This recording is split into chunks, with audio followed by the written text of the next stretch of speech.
Hello, this is Beyond the Headlines. I'm Jane Gogodis. In this edition, we look at the problem of defilement, this time from the eyes of victims. I was living with my uncle's family. He started to abuse me. My uncle started to force himself on me. He did that to me countless times. I later got pregnant. He also infected me with HIV. What needs to be done to deal with the vice?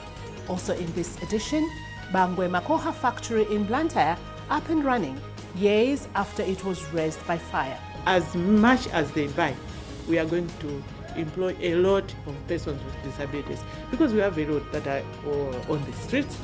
And 2 weeks before the tobacco selling season starts, what's the crop outlook like?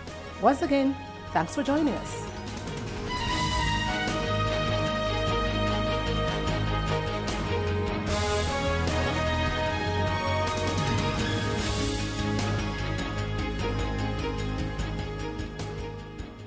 Now, defilement and rape cases have been on the increase in Malawi in recent years.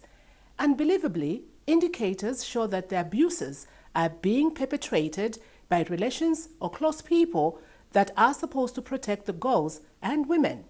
Some of these people actually play a role in ensuring that these cases are not reported to relevant authorities so that the culprits are not brought to book. What does Malawi need to do to stop the malpractice? In this special report by Kondwani Chinele, we hear the stories of some girls who have fallen prey to these evil acts.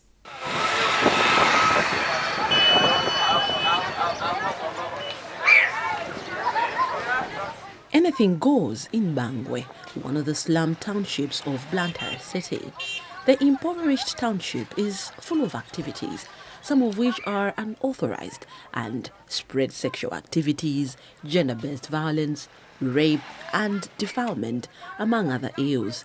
Illegal beer selling points that are a common sight in the township is a very good example. There also seems to have many destitute children, mainly due to orphanhood.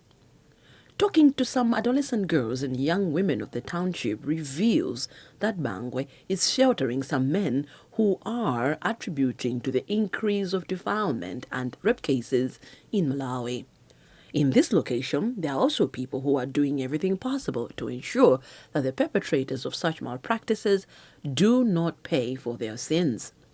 We are going to call this 16-year-old girl Chimwemwe. When Chimwemwe's parents died, she was left in the center care of her uncle. But this uncle, using the powers and influence he had on her, repeatedly defiled the girl. I was living with my uncle's family. He started to abuse me. My uncle started to force himself on me. He did that to me countless times. I later got pregnant. He also infected me with HIV. I told my aunt about my situation, but she did not care. She said I had to appreciate that they allowed me to live with them since I was an orphan. When I asked why she always defended her husband, my aunt said I was a liar. She would insult me because of this. Later, I accepted my predicament. I was fighting a losing battle. But I knew it was my uncle who was responsible for my pregnancy. Realizing that the aunt could not help, Chimwemwe took the issue with local leaders of the area. Nothing was done on the matter, and it died a natural death. The girl resigned to her fate. She now has a child who, unfortunately, is also HIV positive. The uncle, whose name we have but cannot be disclosed, is free and working in some hospital in Blantyre. A 22-year-old young woman, who we are going to call Deborah, is also a resident of Bangwe. In 2019, while living at Chinsabo in Lilongwe, she was raped. Deborah told MBC that the ordeal led to her falling pregnant. She reported the matter to relevant people. Unfortunately, she said nobody looked interested to help her get justice. She now has a child who came through such painful experience. She says after the incident, she, in the company of her mother-in-law and her uncle, went to the hospital.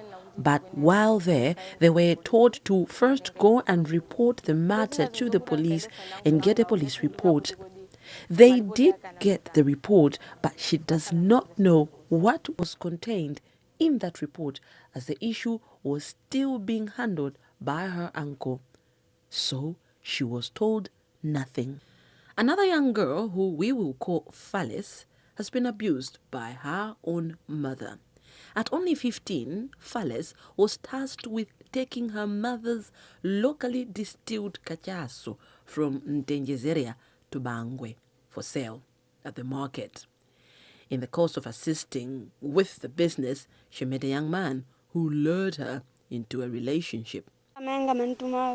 My mother asked that I assist her in selling liquor. I was required to take the alcohol to Bangwe.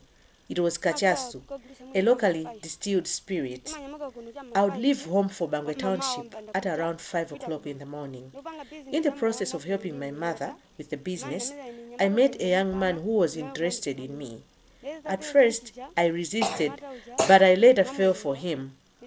We got involved in sex. Later, I discovered that I was pregnant. I told my parent about it and we went to the young man's home. He denied responsibility of the pregnancy. Phyllis lost the pregnancy in its early stage. Group village headman Ntenje admitted that lives of adolescent girls and young women are under threat in the area. He attributed the situation to a number of factors, which include poverty. As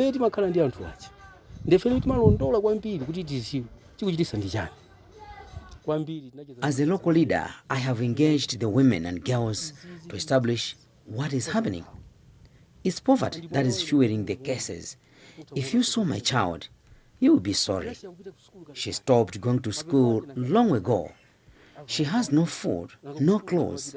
So what can she do other than joining me in selling cachaço?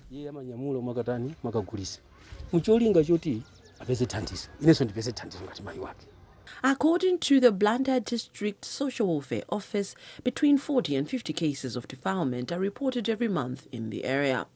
And Malawi police statistics show that last year they recorded 2,343 defilement cases against 1,766 and 1,539 cases in 2019 and 2018 respectively.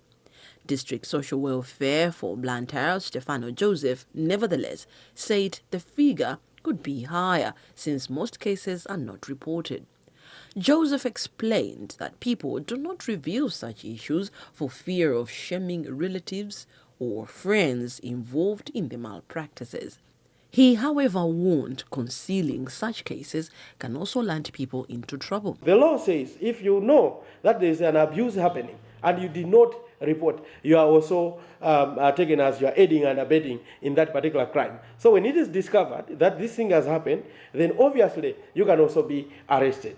Those are the issues that also people should know. So they should take a lead to report on every matter of abuse of children, as well as mostly the sexual offences, which are on the increase in Blantyre as well as in Malawi. Senior Superintendent Peter Kalaya, Deputy National Spokesperson for Malawi Police Service, said it is important for people to inform the police when they know of others who defile adolescent girls and rape young women. These cases should not in any way be dealt with within the family compound or at the in anywhere else. These cases have to be reported to the Malawi Police Service so that we investigate them properly and take them to court. This is our advice as the police. These are no simple matters.